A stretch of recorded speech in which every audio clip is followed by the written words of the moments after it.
The village of the Catalans was a mysterious and unique settlement on the edge of Marseilles. Its people, descendants of a group who arrived centuries ago, lived in a small, picturesque village. They preserved their customs, language, and traditional ways, staying separate from the local population.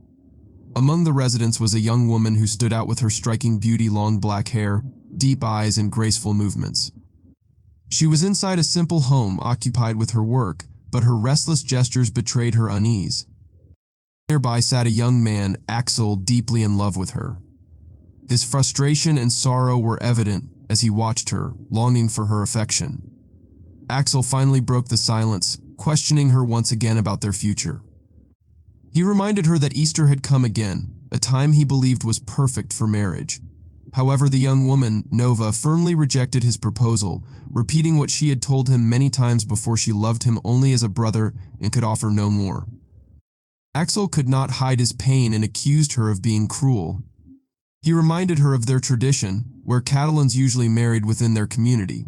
Nova gently corrected him, explaining that it was only a custom, not a binding rule. She expressed her concerns about his uncertain future as a soldier, emphasizing that she was a poor orphan with little to offer.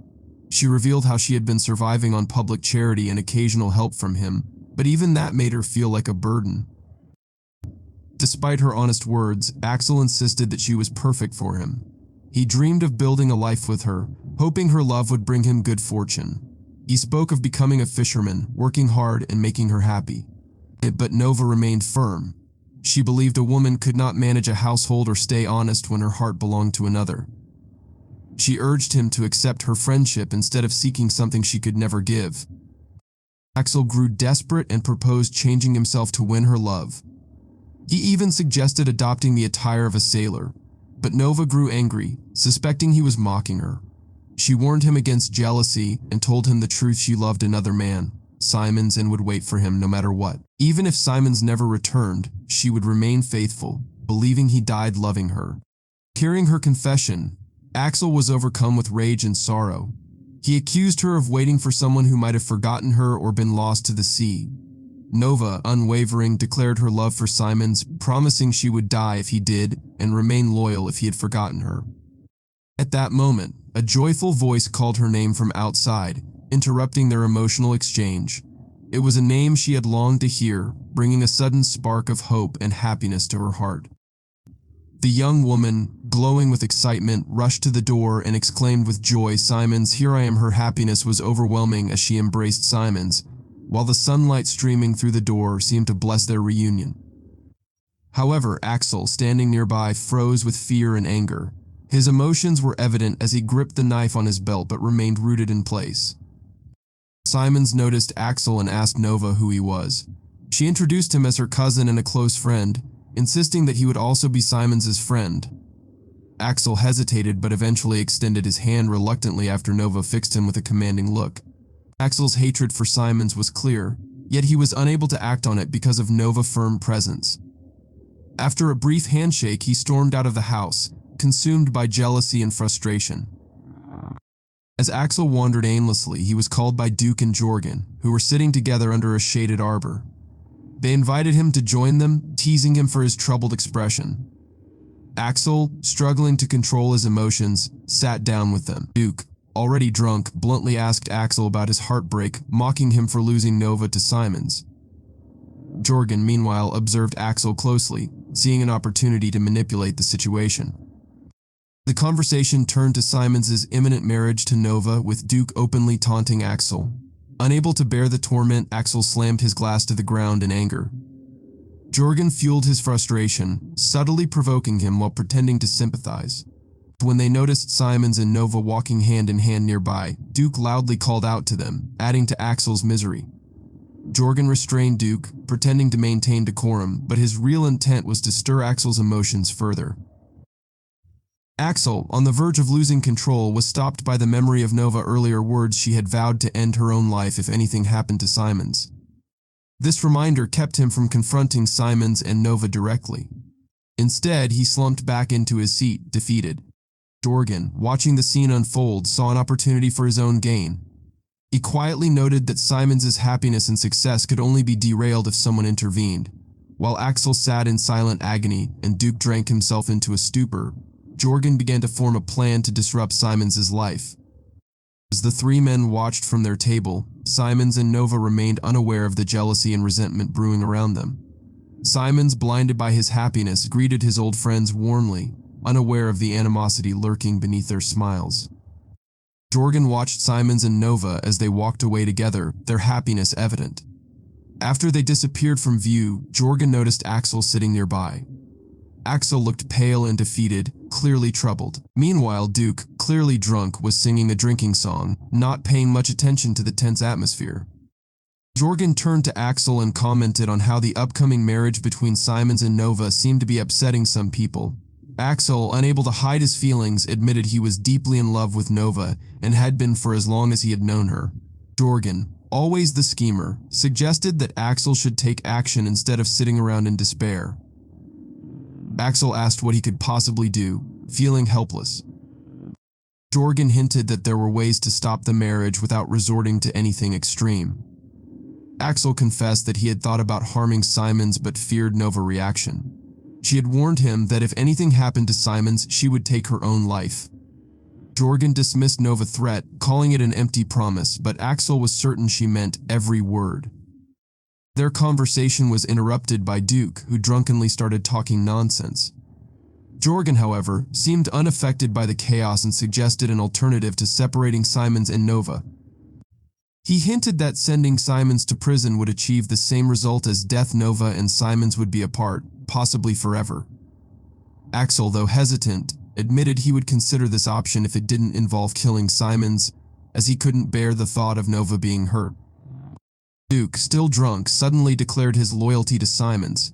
He rambled about how Simons had been generous to him that very morning and insisted he wouldn't let anyone harm Simons. Jorgen quickly calmed him down, assuring him that no one was planning to kill Simons and encouraging him to drink more wine. As the discussion continued, Jorgen pretended to lose interest, claiming he had no personal grudge against Simons. He said he was only trying to help Axel out of his misery. Axel, however, suspected that Jorgen had his own reasons for wanting Simons out of the picture. Despite this, Axel agreed to work with Jorgen as long as the plan didn't involve killing Simons. Duke, half asleep but still mumbling, declared again that no harm should come to Simons. Jorgen dismissed his drunken interruptions, telling him to stay out of the conversation. He then refocused on Axel, subtly suggesting they proceed with their plan to separate Simons and Nova. The tension in the room remained thick, with Jorgen quietly manipulating Axel's emotions and insecurities to set his scheme in motion. A group of men sat together, their conversation filled with tension and schemes. One of them raised a glass, loudly toasting the health of their mutual acquaintance, Simons. However, the focus quickly shifted to the question of how to execute a devious plan. They debated their roles and responsibilities, with one man urging another to come up with a solution. Aware of his knack for scheming, Jorgen confidently called for pen, ink, and paper, declaring these were the tools of his trade. Axel, visibly impatient, demanded the waiter to bring the requested items immediately. Once the materials arrived, Jorgen prepared to write, but Duke, though tipsy, expressed unease about the power of the written word.